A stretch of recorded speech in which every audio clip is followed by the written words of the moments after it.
by fans, for fans, the Hog Style.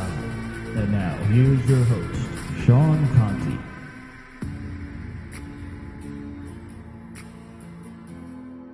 Hey everybody, welcome to another fun-filled week in Redskins world. This is Alex Zeese hosting a great episode of the Hogstye. I just finished doing a show with Steve for an hour too, so I'm doing his normal double duty, which is a lot of fun. It talks I got me Steve out here with every me. other weekend. It talks Yeah, me this down. is like, but you love it. You love it. It's funny. I'm much better talking into an innate object than with actual people. Right. Which is why you don't have a girlfriend right now. Among many reasons. Um, Somebody's making fun of me. So that's Steve with me. I got Jamal. Jamal, I hope you're doing well today. I know you had trouble finding your headphones, which is never a great way to start the day. Hey, yeah, and it's kind of I'm doing good. It's kind of crazy because I know they're in the living room, and for the life of me, I cannot find them. But that's neither here or there. I'm doing all right. I was actually taking a look at earlier before the show. I was taking a look at some a prospect, tight end prospect. So hopefully there's something there. But who are you looking at? Because I've been eyeballing a lot of them just on my own free time too. Is a good question. His name is, I don't want to butcher his last name. I don't like to do that, but I'll give it a chance since I never said it out loud. His name is Devin Asiasi. Asiasi. Yeah. Okay. He's the UCLA tight end. UCLA tight end. Okay. Yeah. So, You know what? I think there's some decent tight end prospects. There's not another Travis Kelce out there, but there's a bunch of mid-round prospects who can play. I think we may actually be able to find one if they want to draft tight end. Somebody was posting this the other day, and it might have been our co-writer, Nolan from Tampa, that if you look back, the Redskins' last three really good tight ends, or maybe two, because Fred Davis had issues, they're all fourth-round prospects or third-round prospects. Yeah. It's not like you have to draft a tight end in the first round to be productive. And, absolutely not. Yeah, and there's a lot of good, like you said, mid-round guys. This is not a draft where you'll find a first-round tight end. Well, there's not an O.J. Howard who's a known first-round prospect, but I think they can find somebody. There's some guys who can play, Yeah, and they're going to need to find one. And you know why? Because Jordan Reed is gone.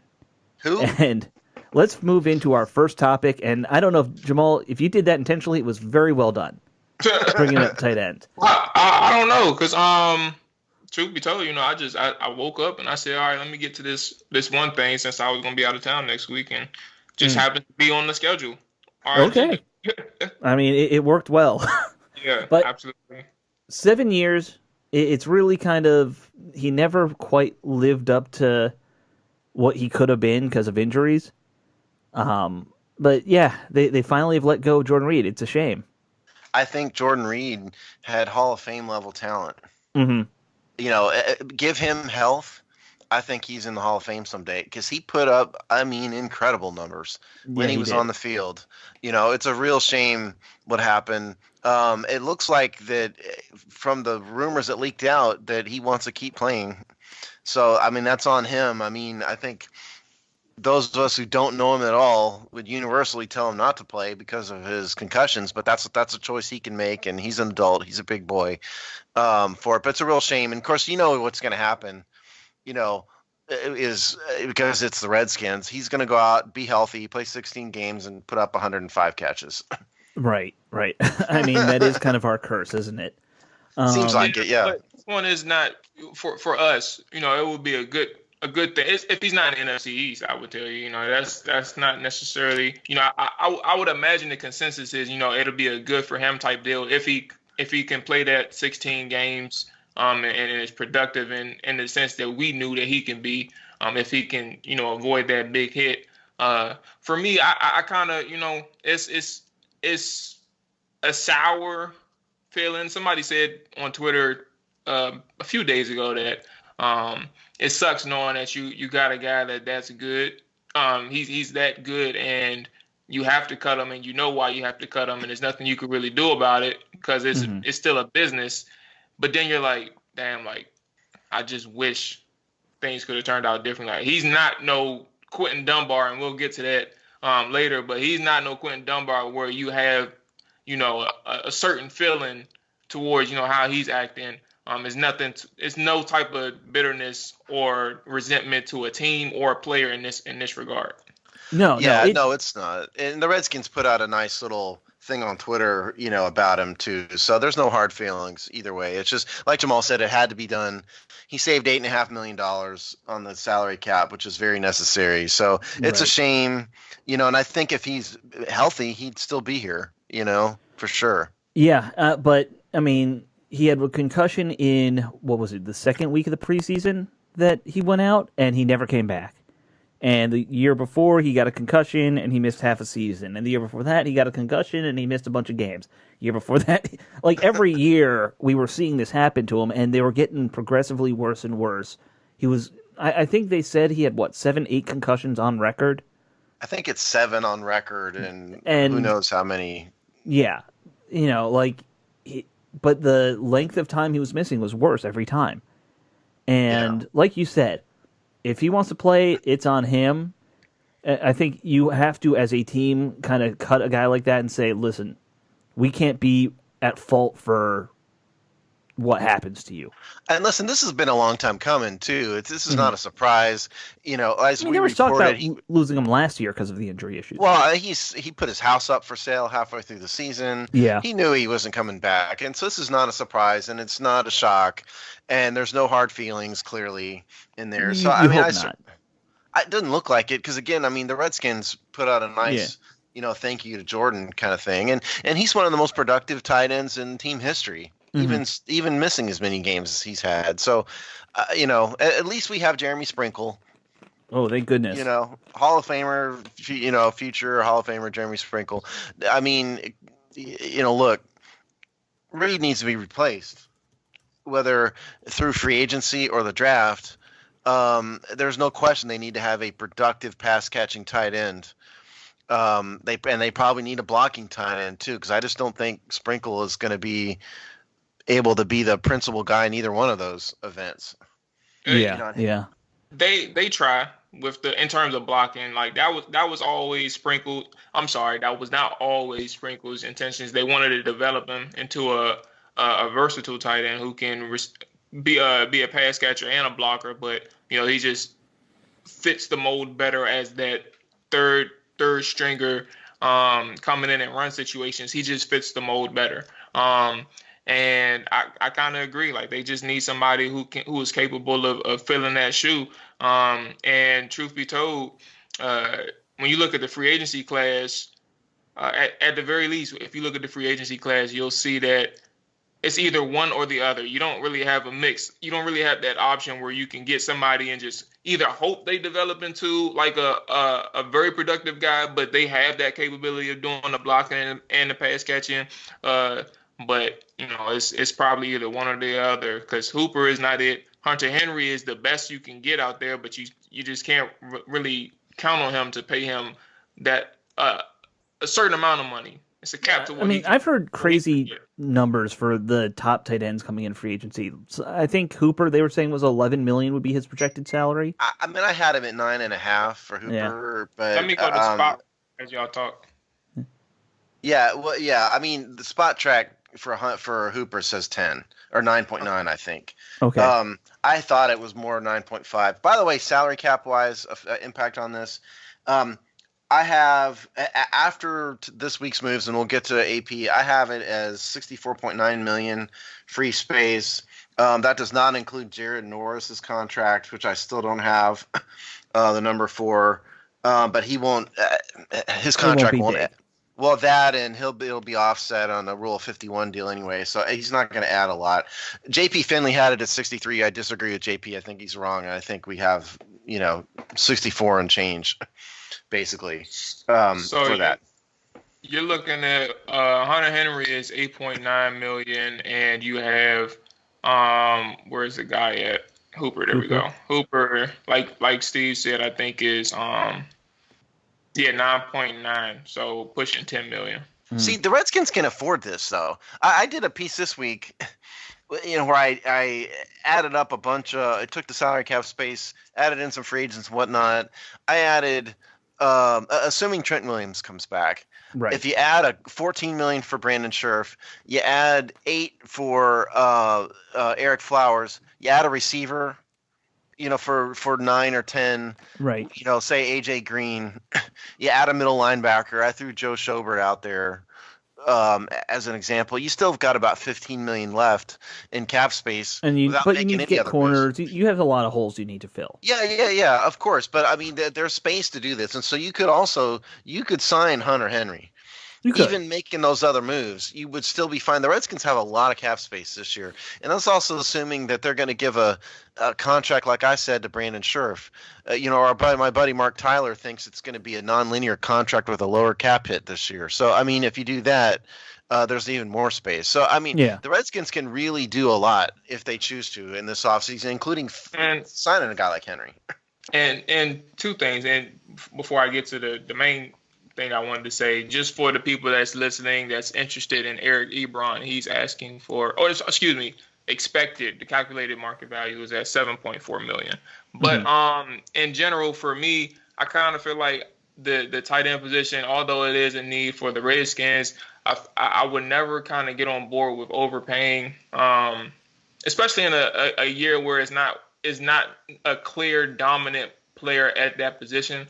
Or you don't even if you have the option, like there's no options to figure out who you can target that can be that dominant player. I don't see it in Hooper. Even Hunter Henry, that's my favorite option out of anybody in this class for the free agents, and I just don't think that it's worth paying that much for that position because and I put it this way too. If the team makes the move, it's really nothing much I can say about it. I can still disagree with it because, it's only one way that it can really turn out and figure out if it's actually worth it. But if they make the move, that's fine. But I kind of feel like there's only certain positions that you pay a premium for and hope that, these guys work out. And I don't think that none of these guys are worth paying a premium for. There are no Gronks or Kelce's, no clear-cut, obvious dominant tight ends or people who can be that guy in this class, and I just don't see it. Are any of these guys really? None of them are top 5. You can maybe put one of them in the top 10 in terms of tight ends, but even then, I think you're probably on the lower end. Yeah, I mean, listen, Hunter Henry, Jamal's right. Hunter Henry is no Jordan Reed or Travis Kelce. Yes, he put up some big, decent numbers last year, but this man is injury prone himself. He had a torn ACL. He had a tibia fracture this past year. I mean, there's no guarantee that a guy like that is going to be able to come in and play 16 games. And do you really want to give – sure, you want your pass-catching tight end, and he's probably the best of the bunch, but he's a risk.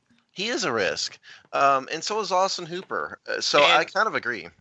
And if all you can provide to a team is the pass-catching skills, which is fine, if all you can do is provide that, why are we paying you a premium if we can't even keep you in and run situations? Like, that's exactly right. What are you really good for when we need to be able to not show our hand? It's the same situation when it came to AP. It's just a different position. And that's how coaches felt. Like you have to keep Jordan Reed out in certain positions, and the same thing will stand pat for other players at that position.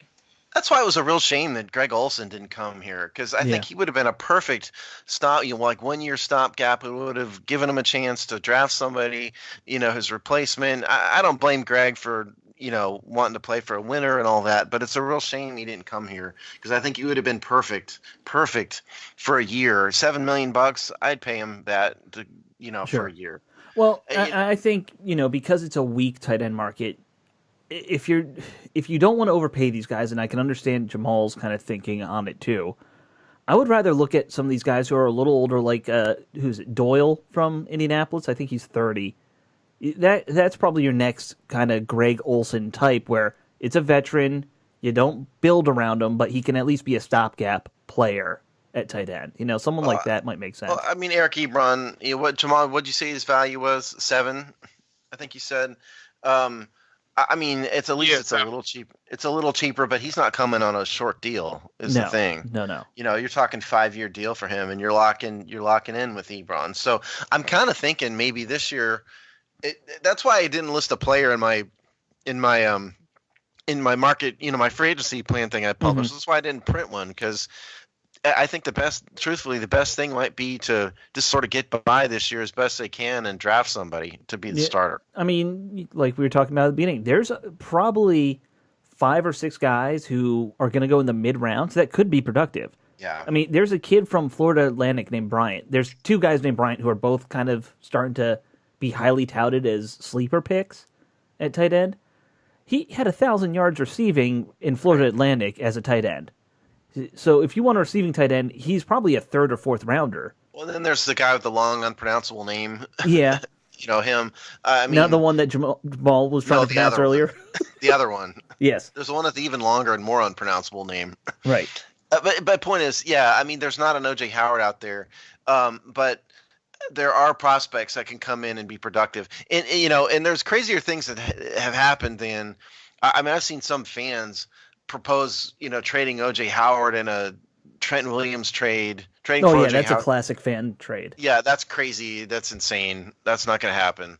But there's options. But I just think I'm kind of with Alex. You sign some veteran on a limited deal. You just get by the best we can this year. Draft somebody, develop him, and kind of find the tight end of the future. You know what? And frankly, I know everyone loves a pass catching tight end. We stink when we don't have a good run blocker at tight end, and it's been a problem for 5 years because Gruden loved pass catchers, not run blockers. I'm all for us just getting some big fat dude who's like 275 pounds and going old school when we're running the ball. I mean, shoot, is Logan Paulson still available? No, he's calling XFL games for DC now. Is he? Okay. Yep. It's him and Grant Paulson doing the XFL. Oh, really? It's Paulson and Paulson? Yep. Their names are spelled differently, so it's not weird. But I think Logan actually... I was about to say, I've seen some Twitter reviews. People said that they're doing a pretty good job. Yeah, I'm not they do. listening to it. I mean, I've been at the game, so I haven't listened, but I've heard good things. I mean, I was only kind of half kidding about Logan Paulson. He played last year. I think, no, he didn't. He played in a year before. He retired a year ago. Yeah. But a guy like that, I'm fine with if we... Because Jeremy Sprinkle is what you wanted. You wanted him to be a Logan Paulson type, like when you drafted him. That's what he's supposed to be. Yeah. He's a 10 catch a year blocker. That's what you want, and we're forcing him into the wrong role if we do other things. Yeah.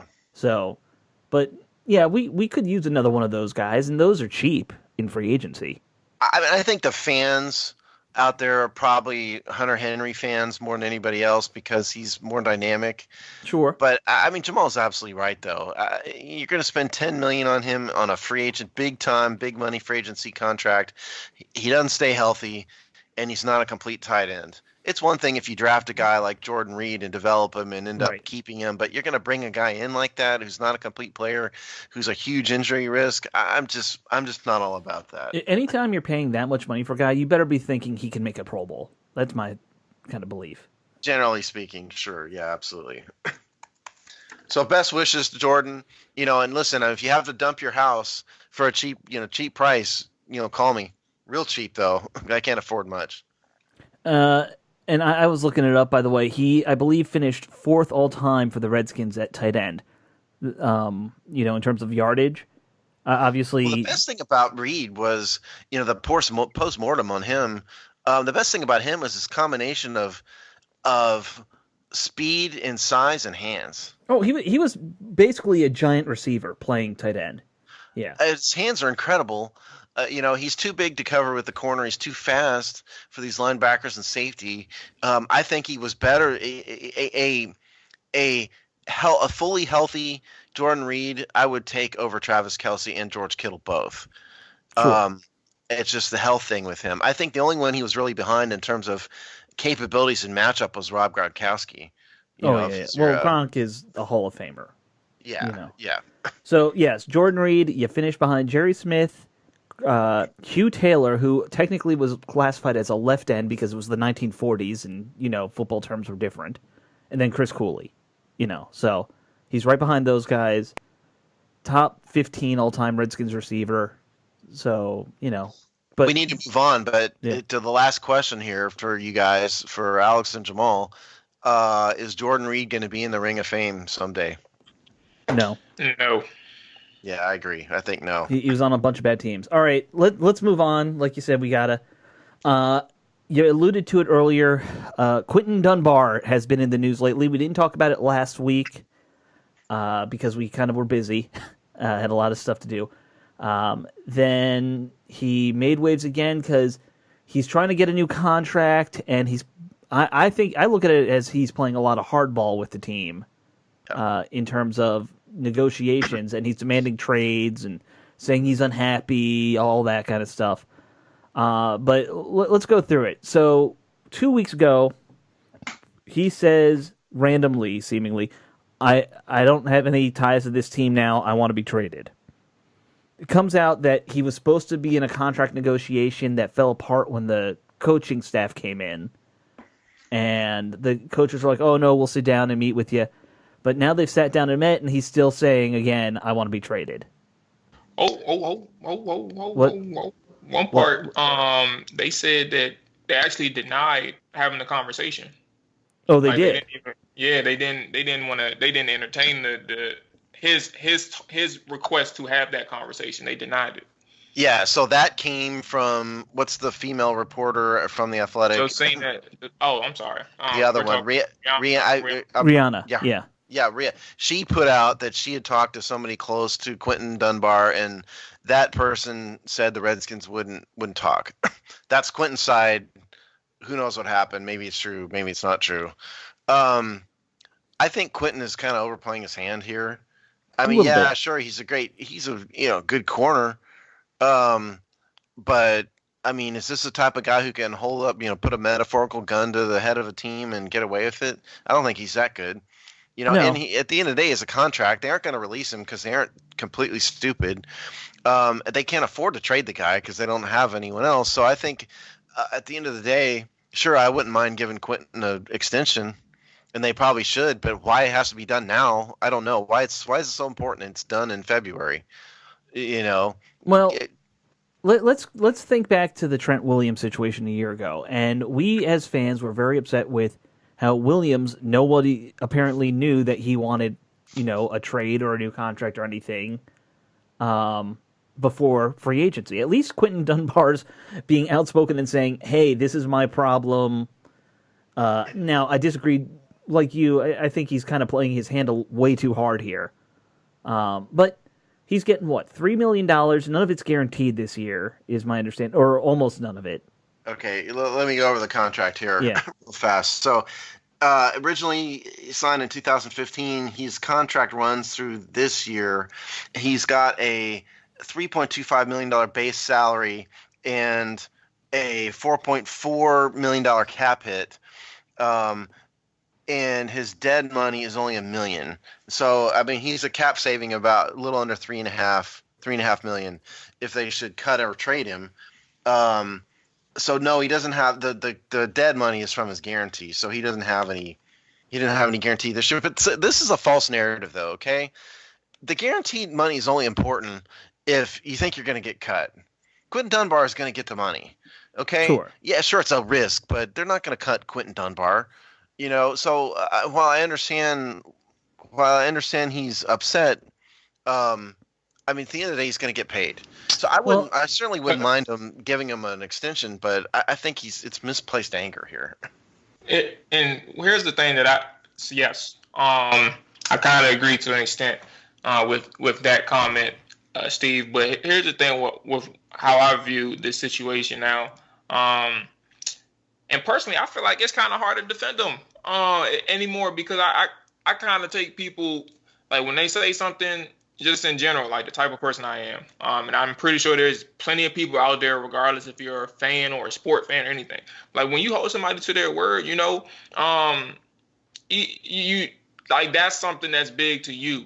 And when you understood his first request, when he said it was out there, you understood that he wanted to. He really didn't want to go. You assumed he didn't want to go anywhere. He wanted new money. Like that's his main concern. He wanted new money.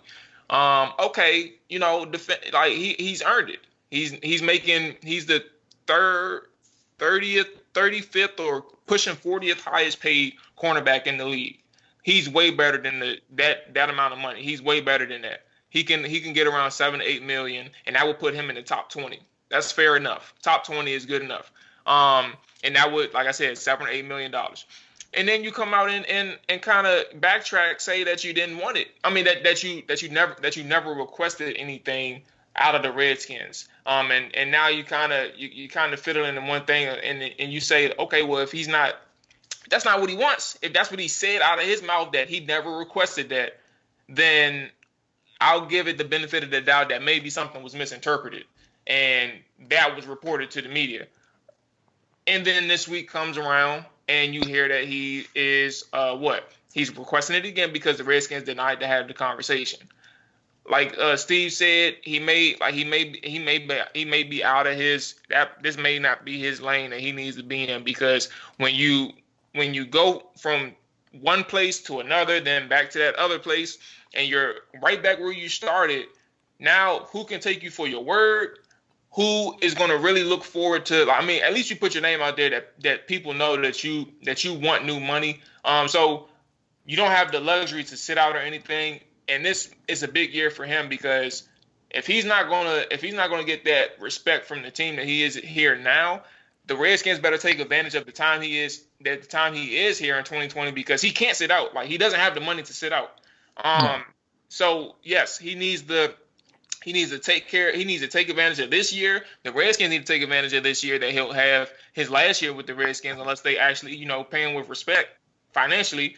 But I don't see that happening after they just disrespected him and refused to even talk to him. So they just need to take advantage of this year, because it's going to be a dead year or a wasted year for him and the team if they can't, utilize him to his full capabilities and try and take advantage of having a top 5 defense or something like that. See, I'm not really buying the story he's selling though. Because number one, I don't think it's a whole new regime, and he's already mad at him. Because the story when this came out originally was that he was, mad and upset and wants to trade and all of that. It really struck me at the time as this is something he and his agent cooked up. Let's put out in the media that he wants to trade and he's upset. We've seen it 100 times. Yeah, exactly. And I also am not buying this latest news that they just flat out said no. Refuse to talk to him. What does that mean? Did they hang up the phone when the agent called? I just don't buy it. And I think the Redskins are smart enough. They need him. And they probably need to extend him. They just, because there's a lot of other things going on right now. They just don't want to do it right now. I'm just not buying it. I think the whole thing is a tactic, and I don't buy it. And while I agree with the tactic part, I feel like we know that they were having discussions last week with the players. I think it was last week or this week, one of those. It was they was going to start having discussions with people within Redskins Park. So we know that there's a possibility that. Well, actually, matter of fact, when he talked to Alex, when he talked to Doc Walker, he said that they were planning on talking that week. Whenever that conversation with him and Doc Walker came out, they were supposed to talk later that week. So while he presumably jumped the gun in his initial request, we know that at some point that there was supposed to be a conversation had, and maybe the conversation took place, but when it came about performance or anything, but when the conversation came about him getting new money, that's probably where they actually declined, to have that discussion with him. So he reverted back to his old ways and said that he doesn't want to be there. I don't know. I just feel like, yes, that it's a tactic, but at the same time, I think it did happen, but we just don't know exactly how it all went. Who knows? I mean, maybe Jack Del Rio doesn't like him, as a player. Who knows? But the one thing that is certain is I don't think he would actually do this. But if Dunbar actually wanted to sit out the season, the Redskins they already have a serious problem at corner. Yeah. And it would become exponentially more of a problem if Dunbar isn't there, because then you're down to Fabian Moreau as your number one corner, which is a bad thing, and then a bunch of other guys, fighting for backup roles. That's not good. I mean, the Redskins, no matter what Quentin Dunbar does, the Redskins need to spend a high draft pick on a corner, which they probably don't have, but they need to. They need to bring in some other talent at DB. Or at least just invest in the position. What's that? I was agreeing with you. I was just saying at the very least invest into the position, whether it's free agency or the draft. They at the very least you need to pay attention to that position. Exactly right. And having Dunbar leave is a whole nother level of problem. So maybe that's what it is he knows, that while he's not a Pro Bowl corner, he's close probably, and the Redskins really need him. And so maybe this was the time for him to play, is to shoot a shot, so to speak. I just kind of refuse to believe. I just don't accept the idea that they just flat out disrespected him and said, no. I think there's another side of the story, and that's being played to the media. And that was leaked intentionally to Rianne, Walker. Wasn't her name Rianne Walker? Yeah. Yeah, there's a reason that came out, and so it's hardball tactics, and I'm not mad at the guy over it. He's shooting his shot, Yeah, I get a little annoyed at fans who take this stuff overly personal at times. He's not asking for your money. Let's be honest. Is he underpaid? Yes. Every once in a while you do have to play hardball with your boss or whoever to get a raise, and that's what's going on. I think in the end, you did mention how we are really short at corner, and the way I look at it right now, let's assume for now Quinton Dunbar is at least back for the year. In the end, all this gets settled out. Fabian Moreau, is he even passable as a number 2 corner on the outside? Maybe. He's better on the outside than he is. Oh yeah, slot. You can't put him back in the slot. What we really need is a slot guy, and luckily this free agent class has a bunch of good slot guys coming out. I've been starting to look into that for one of our articles that we're going to have, and it's deep at slot corner, which you really need to treat. I've said this for a while. You need to treat slot corners almost like a unique position from just cornerback at this point, because it's just such a different skill set. And we've seen that with the Monroe experiment, how that failed. Like, you can't just put anybody in and say, go play slot. I mean, Moreau's kind of a bust. He's not a big, huge, Andre Johnson kind of bust, but he's a bust in that he didn't really live up to expectations. Right, but I think when we moved him to the outside last year, he improved. Sure. Yeah, I was going to say, he's on his 4th year, so is it 4th year? Because he came in 2017. Okay, so it's 4th year. So actually, this is his last year. If this is his 4th year, this is last year with under his current contract. So it's actually safe to assume that, barring any amazing production this year on the outside, it was definitely a failed experiment or opportunity, because they did draft him hoping that he'll become healthy, because he was injured at the time that they even drafted him. Right. Which makes no difference to the fact that yes, he was underwhelming when he was healthy and got on the field. And I kind of feel like, just with the Quinton Dunbar discussion too, people already alluded to it. We're kind of late in the conversation, but we're still talking about it anyway. I think that he didn't. When you look at the reaction that he got from so many different people, and it was mixed. Like, you had some people that was saying that he earned an extension, but he's not worth the same time. He's not worth all the headache, especially with a new regime coming in, and Ron is going to have to force his hand, because Ron is, he said in his very beginning presser, I think it was the opening presser, that, if you're not with the new movement, then you're getting out of this office. You're getting off this team, like one way or another. So he's going to be forcing Ron's hand. It's going to come to a head at some point. But at the end of the day, if there's a discussion or understanding made that, look, we're not going to trade you, we're not going to release you, but we want you here this year and we want you to earn that opportunity, it's going to be on Quinton Dunbar. And my guess is he realized that, people didn't have the same, they weren't in unison when it came to like their opinion on him. So, I mean, it's a tough decision on him. Like Ron, it's not going to be a hard decision for Ron, one way or another, because he's going to stand true to his word regardless. Like, it's going to make it look like he's going to stand true to his word regardless. So it's going to be on Quinton to see like how he's going to react. Does he want to play, or is he going to sit out, or is he just going to have an attitude all year, based on whatever Ron and him discuss? I mean, the entire cornerback group is in flux right now. The only people who are signed past this year are Jimmy Moreland and Greg Stroman. Everybody else's contract expires this year. So That's so ugly. yeah. Oh, It's it a is. It's a mess, and so there's going to be major changes. And with a new defensive coordinator, I mean, it's not beyond reasonable to think that Jack Del Rio just doesn't think Quentin's worth, spending a lot of money on. Maybe and that's we the keep case. talking about Del Rio, but you got to remember, I mean, the head coach is a defensive coach too. Yeah, it might. I mean, or Riverboat. One of the two of them. Maybe they just don't think he's worth it. Well, and we've seen. Well, I don't know. Remember when Norman was let go from Carolina? Their philosophy in Carolina was you don't overpay corners. Like that was part of why Norman was let go. Yeah. So that could just be part of their philosophy here. There are a couple of linebackers. You know. I mean, they care about the inside out kind of mentality. Corners are on the edge. Yeah. So we'll see what happens. Either way, they need to do something, anything. It needs to get resolved.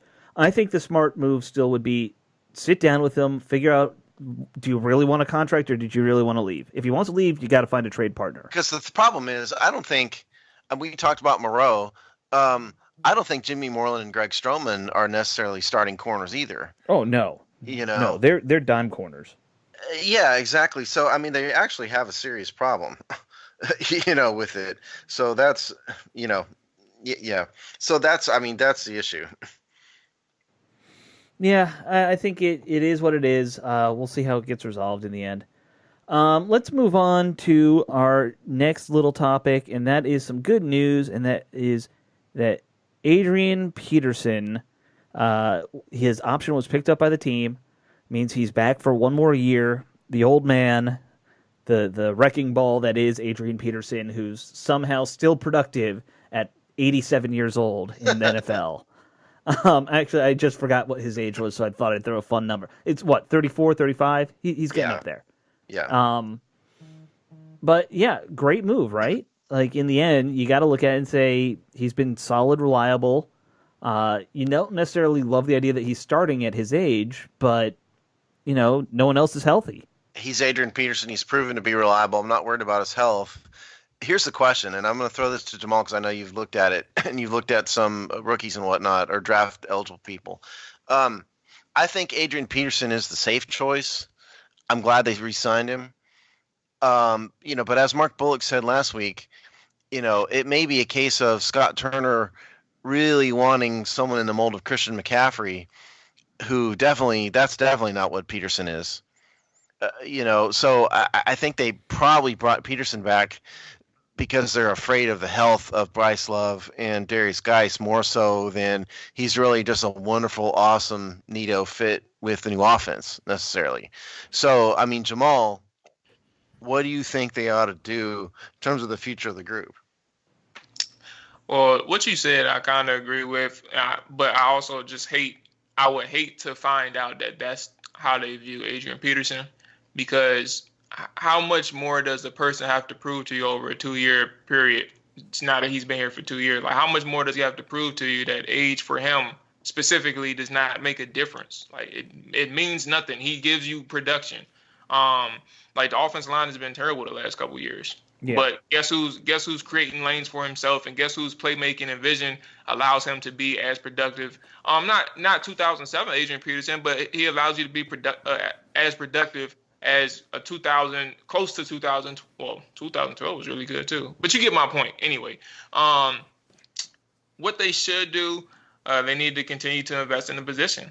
I don't have any faith. Like, I like Bryce Love generally as a player, but like he hasn't shown that he can. Back in his college days, he hasn't shown that he can be that Christian McCaffrey type of guy. Christian McCaffrey was special, and Bryce Love was good too as a runner, but that doesn't mean that he was able to run routes or catch the ball as effectively as Christian McCaffrey. And just in general, when you're looking at a Chris Thompson type of role, who was a third down specialist, but he was capable of still, coming in on first and second at times and being that I forgot the word. It slipped my mind, but he can also be a guy on first and second down who who's able to open up a playbook. I'll just leave it at that because I forgot the word that I wanted to use. But anyway, like, you do need to keep investing into the position regardless of who the three that you have. And if you're a person out there who's comfortable with just Adrian Peterson, Geis, and Love, thinking that Geis and Love is going to come back and everything is going to be all fine because they won't get hurt again, you're wrong. You're wrong to assume that. And you always have to prepare for the fact that somebody at that position can come in and take over anytime. And I think for the Redskins, for the two that I looked at right now, they may go pretty high in the draft, and Clyde Edwards-Helaire from LSU, and then you have DeAndre Swift. They may go from Georgia. They may go pretty high in the draft, and I don't think it's worth investing that much. But if you pay attention to those two names as the draft comes along and they find their way into the third or fourth round and they're still available, consider it. Sure. Please consider it, because those two backs give you the opportunity to be much more effective on first, second, or third down. And Clyde himself, he's capable of playing any single down and being just as effective as the person that he's spelling. Yeah, Edwards-Helaire is more the Chris Thompson type, right? I mean, who's got that pass catching ability. Number one, right. I agree. He is. Yeah, and I didn't mean to disrespect Peterson. If my comments earlier came across as that, I mean, I like Peterson a lot. Oh no, I'm saying I'm sorry. I was agreeing with you in the sense that if the Redskins feel that way, then I would hate to find out that that's the truth, because he's proven himself over the last 2 years. So it's nothing to you; it's more to the Redskins if they actually felt that way. Yeah, and I guess what I mean by that is he's probably not the greatest fit for what we think the offense is going to be. That's all I mean by that. But I mean, I would take, age seems to be irrelevant for Peterson. He's pretty amazing. He's just blessed with genetics, that just nobody else has. I think you're absolutely right about not trusting that these guys that they have are going to stay healthy. Right. We haven't seen one single moment from Bryce Love at all. I mean, we don't even know if he's going to be his same elite speed he had before. I have no idea whatsoever. So I think it would be kind of irresponsible to count on them and not bring in somebody, whether it's the two guys, whether it's Swift or Edwards-Helaire or somebody else. They would definitely be smart in drafting a rookie. And the Redskins have a history of drafting running backs, by the way. I went back and counted, and I forgot the exact number, but it's something like 9 out of the last 11 drafts. Something along those lines. They've drafted a running back. I mean, that's what a lot of teams do because it's such a high turnover position. Yeah. So the odds are they're going to do it. Yeah, odds are. So just to touch on Adrian Peterson, one little thing, give me you guys' answer on this. Adrian Peterson's going into his 35th year on this planet, still playing running back. Emmitt Smith retired after his 35th year, or at 35. So his last season, Emmitt Smith's last season, he put up 937 yards. Can Adrian Peterson beat that at 35? Can, yes. Willie is another story, and that depends on the health of Darius Geis primarily. Sure. Yeah, I agree, because they're going to definitely be featuring Darius. And if Bryce Love is available this upcoming year, then he's going to be getting a lot of they're going to be trying their hand with him too. So it depends, and I don't think he'll have that much touches to even sniff 900 yards. Okay. That's fair. I mean, and in terms of Emmitt Smith, I mean, and obviously I'm biased because we're all Cowboy haters here, but with as much objectivity as I can muster, which isn't much, I always thought Emmitt Smith was a bit the beneficiary of that Hall of Fame caliber offensive line and this offensive system in general. I don't think I don't think Emmitt Smith has anywhere near the talent, the God-given ability that Adrian Peterson has. It's been a real privilege. On any single down, I'd take Adrian Peterson. Oh, yeah, absolutely. And it's been a real privilege to see AP, run here in the twilight of his career. And I think it's probably helped the team because his teammates obviously really respect him. I said, was it last week's show, Alex? I said that I think the beginning of the real end for Jay Gruden was when he disrespected Adrian Peterson in week 1 last year. Yeah, you did say that. After that, he kind of lost the team. And you just don't do that to a guy who's as accomplished and well-liked as Peterson and expect your players to respect you. So I think it's a real privilege to have AP around, but I'm not I know they could bring in a guy like Carlos Hyde. I've always liked him, but I think the move is to draft somebody and then hope one of the three of guys and Bryce Love can actually play and actually stay healthy. Right. And you know what? Just when you're doing your draft evals, like if a guy's missed a game, just don't even bother. Like, just take him off your list. Redline him, I want to find a guy who played 50 games in college or something. I proved last year. Was it last season? I can't remember. I did a really detailed study of injuries. Right. And how the Redskins IR list compared to other teams went back all the way back to like 2009, I think. Yeah, I remember. Yeah, and I spent a lot of time on it, and it is a fact to say that the Redskins, it's not just the fans dreaming this. The Redskins are one of the worst teams in the NFL when it comes to players on IR, like bottom 4. There's a couple teams that are worse, but it's consistent year after year after year. They haven't had a good year. So they are doing something wrong in their scouting evals. Yeah, and maybe it's training staff. I don't know, but they're doing something wrong because nobody has that bad luck. You don't have 10 bad blackjack hands in a row. Oh, yeah. Well, I mean, I remember years ago, somebody said this, and I don't remember who, that when Vinny was still the GM, he wouldn't even look at the medical evals or something like that. Like he just skipped over it. Yeah. So, that's always a flag. And maybe with the new medical staff, that will change, and new coaches and all that. I think Edwards-Helaire is a good choice, by the way. I mean, he would be a solid choice because I do think that everybody's sort of counting on Bryce Love to be maybe more than, not that he can be, but more that he's shown to be. Everybody kind of assumes he was the Chris Thompson replacement mainly because of his speed, but we don't know if he's really going to be good at that. I mean, there's some talk that he may never play again still. I mean... Yeah, right. I mean, so I think a guy like Edwards-Helaire, if you trust Darius to be healthy, which is a dumb thing to do, but if you do that, then you have a guy like Edwards-Helaire to kind of be Mr. Outside and Mr. Inside, so to speak. Right. I mean, that may be a good combo going forward. Yeah. All right. We had one more topic that by the way, Alex, before real quick, if Jamal didn't say this, he's got two. The reason why he mentioned Swift and Edwards-Helaire is he's got 2 film studies out there on the Hogstyes YouTube page. Right. Yeah, I need to start looking into. I need to start looking at running backs in the draft. I always love watching running back film because it unlike corners, which I think are really tough and certain positions are harder. Running backs, you can really, when you eyeball them in college, you can see where it'll translate to the NFL pretty well. More than some positions at least. Yeah.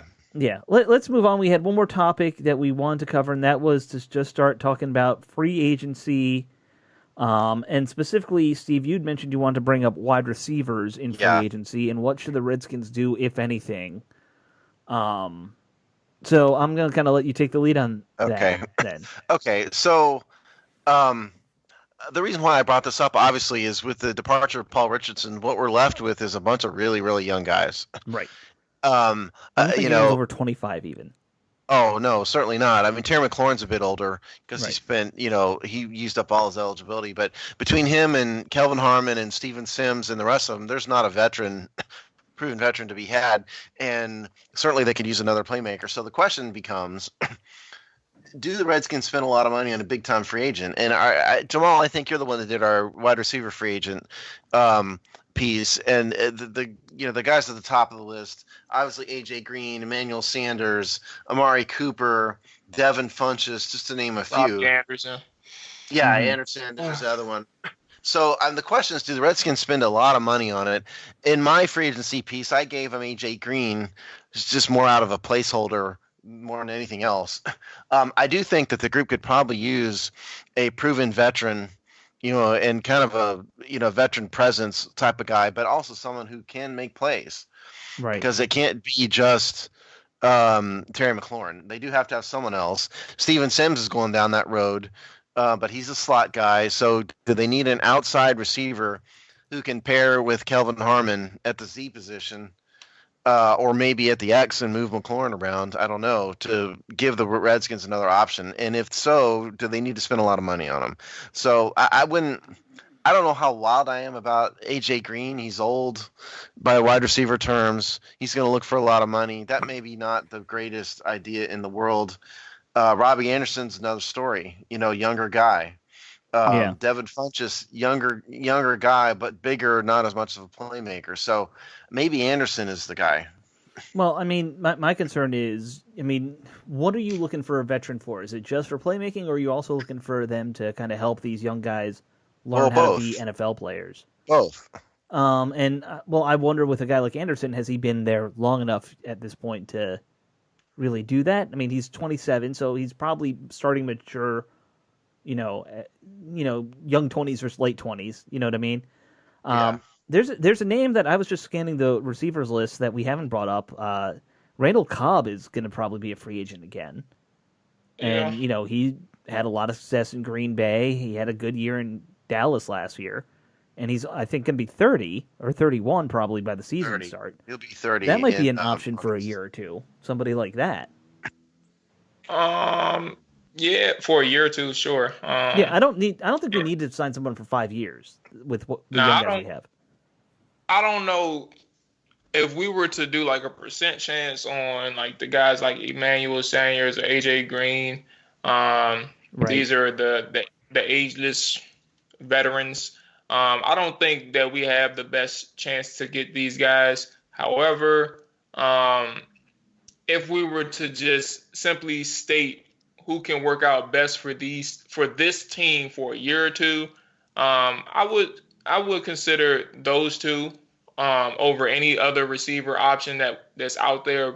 Now I do think Randall Cobb is a third. He's in the top 3 or maybe top 4, but he really is like that primary slot guy, and that can work out fine. But if you're going to keep developing Steve Sims, you don't know how much you can, because Randall Cobb is not going to come here to take second fiddle to Steven Sims. Like, he's not going to do that. Right. But I think if you can get somebody on the outside to go to bring, first of all, some veteran experience, which Randall Cobb can do. But if you can get somebody who can stay on the field a little bit more than Randall Cobb, you're looking at AJ Green or Emmanuel Sanders. And I think AJ Green is that best chance. Again, if we're doing percent chance, I really don't see it, but I think these are the best fits because they can add a lot to a meeting room and on the field as well. Yeah. And for anybody out there has dreams of Amari Cooper, I think you need to forget it. Yeah. Dallas is going to franchise tag him. Because one thing, Alex, we didn't mention on IJB when we recorded this morning is the franchise. If a new CBA is not done, the franchise tag rules will change for 2020. Okay. Oh yeah, teams we forgot to even talk about that. Yeah, right. So this year, if a new CBA is not done, teams can franchise more than one player. You can usually only use one franchise tag a year. This year, you can do 2. If the CBA isn't done. So Dallas could actually tag both Prescott and Cooper both for next year if they wanted to. So I think there's very little chance that Amari Cooper is available. Jamal, my only fear with AJ is he's going to want a longer contract. That's my fear with him. And yes, I put him in my free agency preview, sue me.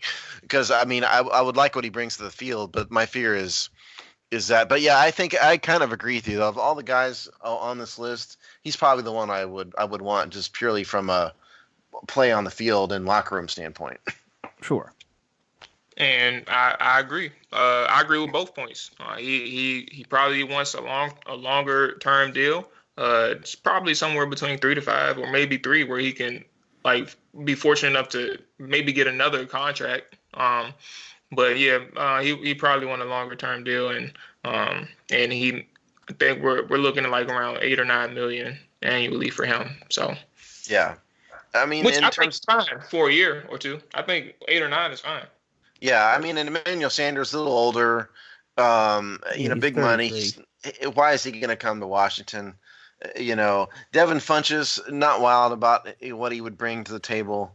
And there's other guys, and Taylor Gabriel's another one that's available. Travis Benjamin's out there, who's kind of a name. He's a bit of a wreck in terms of drugs and stuff. There's a lot of names. Rashad Perryman's out there, who's a bust. I know some fans like Rashad Perryman. I don't know why the Redskins would bring him back. He already had him. he did really good in Tampa this year. But that's an anomaly, and we don't know if he can repeat that production. So I just want to give him some credit for this year. That's all. No, you're right. You're right. Yeah, he did have a good year for sure. But I mean, the Redskins already had him once. Different coaching staff certainly. But point is, I mean, I think you were going to count on Brashad Perryman to lead your group. You need to count on somebody else.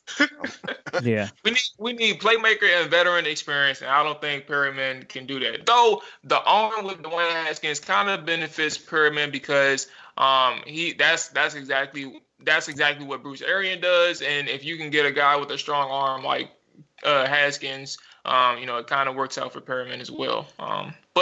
That's again, it ain't no point in talking about him. The combination of veteran experience and playmaker do not often find their way to free agency. That's the hard part. So I think they should do something. I don't think it's a huge, massive need. Like middle linebacker, they truly don't have anybody to start. That's the biggest need on the team outside of offensive line. The wide receiver isn't at that level. They're not at that level. They do have at least 3 guys that can play. Yes, they're young and all impressionable and all that stuff, but this isn't a case of we truly don't have someone to fill the spot like there are at middle linebacker and along the offensive line. So we're talking about a different level of need here, I think, with this group. Right. It's probably, if you're ranking your needs, it's probably not even in your top 4. Probably not. Yeah, probably not. I mean, I continue to tout Isaiah Simmons and Jeff Okudah, as maybe the guys you had to look at in the draft, to the never-ending scorn of every Redskins fan who I say that to. But truthfully, that's what they need the most, or one of those 2 guys, I think. I mean, they need linebackers, corners, they need tight ends, they need O-line. There's a lot of needs. Yeah. But at the same time, like in the draft, this is a deep wide receiver class. Like, you'll be able to find good talent in the 3rd round. If somehow we don't have any other draft picks until after the first round, like, there's still going to be good receivers there. The problem is there's so many needs they need. They need to spend the 3rd round draft pick on about 4 different needs. That's the problem. Right. It's just, and there's only one pick. And so, that's why, please trade number 2. Please, please, please trade number 2. Got to make sure you got a partner, though. I mean, they so need, I know. I mean, obviously, you can't dance by yourself unless you're Billy Idol. Right. But and for those of you who are old school rock and roll reference there. Oh. Dancing with myself. Yeah, Jamal has no idea even who I'm talking about, much less the song. I'm about to say I'm minding my business. But anyway, I mean, there's so many things. Why are you going to draft an edge rusher when you have massive gaping holes? Unless they really hit it out of the park in free agency, that's one thing. But I just don't get it. How can you draft an edge rusher if you don't fill some of these spots in free agency? I mean, they literally can't field a team right now. No, they don't. They're not. I mean, but luckily they have months to figure this out. Yeah, absolutely. So let's see what happens. But there are so many things to do. We'll see what happens.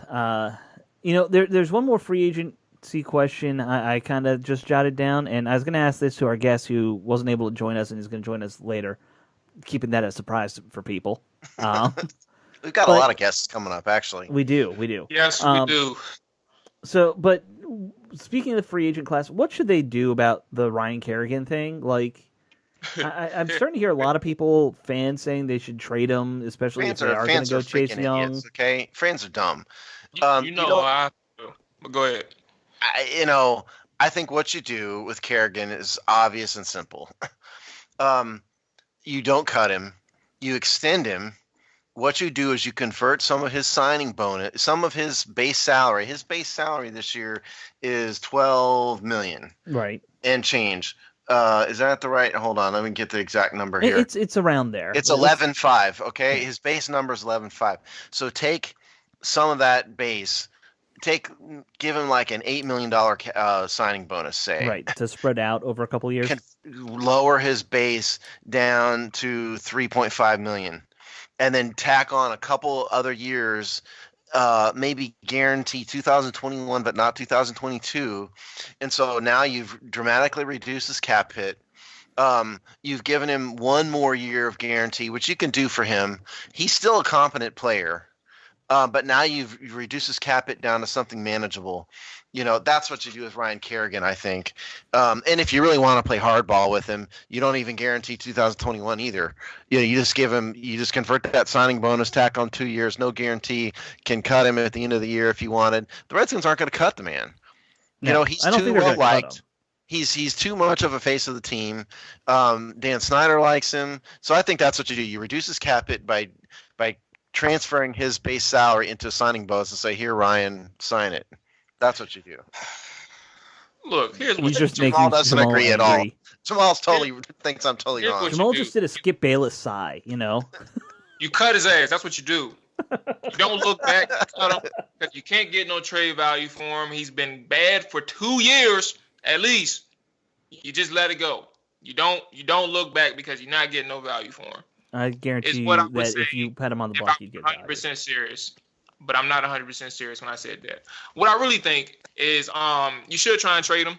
But I was halfway serious in the fact that I've been saying for a few years now, and I've been on the record on this show, and if you follow me on social media, I've been on the record saying that a lot of people overvalue Ryan Kerrigan because of his sack numbers, and I don't think that's fair to people who are actually elite at their position. He's consistent, but that doesn't mean that he's really good or he's elite, because elite they make plays in critical situations, and he's really hardly ever been able to do that at this team. I will never get over the fact that he had a full season where he had double-digit sacks, and none of his sacks came in the second half of the game. I will never get over that. That was 2016. But with that being said, I kind of feel like you can try and trade him. You may be able to get him to a team where a contender may need him, and he'll fit in the same thing that he would do here if he were to get extended, which is fine with me. The extension is fine because you're obviously going to extend him. The cap hit is going to be lower. The amount of the amount of money that he makes is going to be lower. It's going to be a benefit to the team. And he'll be in a rotation here, but he won't be the starter, and he shouldn't be the starter, but he'll be able to come in certain situations. And I think that's fine too. You can keep him here for the same reasons that you mentioned with Dan Snyder and the look and perspective that people have, that people value Kerrigan. That's fine. But I will first go trade. If you can't trade, then you try to extend. My last route would be to release. I wouldn't cut him outright. You can still he's valuable in a sense, so you can just make your decision one way or another. Yeah, I guess we see it differently. That's fine. I think the other thing here is I think Ryan Kerrigan will benefit tremendously from being in the 4-3. I think his play will improve. I think he's always been used out of position as a 3-4 outside linebacker. Ryan Kerrigan should not be in coverage. No. So I think he'll be better. Yeah, both of them are 4-3 defensive ends, and so I think actually he's going to have a better season. I think he will get better by having Sweat on the other side as a young, improving player. Because look overall, Sweat's season was probably mediocre, but he also came on at the second half of the year, so I think he's going to be good. And I think the two of them on the outside will have a decent year. Assuming Young isn't here, maybe Young will be here, but. I think that Kerrigan will have the opportunity to get better by virtue of being in the 4-3, so it's worthwhile keeping him around, I think. Okay. I think we're about out of time here, so I'm going to wrap this show up. I want to thank our listeners for listening. I want to thank Steve and Jamal for talking. I'm not going to thank myself because that seems, jerkish. Thanks, Alex. Yeah. But keep checking. Oh, Jamal, you just texted me one thing. What's up? Jamal's been trying to interrupt you, and you didn't let him. I was just going to say, I just happened to scroll like 5 minutes ago. Josh Doctson signed with the New York Jets. Just some news for a former Redskin is all. But we just got the news. I got the news on my timeline. So I just wanted to share that to those who are still keeping track of where he is. He has an opportunity in New York. So my question is that as an NFL player, or is that like as an athletic assistant and trainer maybe, or front office person, or what? Practice. So, from my understanding, the way the tweet is worded, he will be actually playing football. He will be on the field. He'll have that opportunity to catch footballs from Sam Darnold. So, best of luck to that man, and you know, I hope it works out. But I hope that's the only thing he catches from Sam Darnold. You know how it ends up. Yeah, we do. But you're right. Best of luck to him, man. You know, good luck, Josh. Yep, good luck. All right, well, let's wrap the show up again. Keep checking our website, thehogstie.com, for all of our content, because it's good content for the most part, unless I'm writing something. Of course, I have to rewrite everything you write, so I turn your junk into into goodness. But thanks, everybody, for listening today. Have a good one.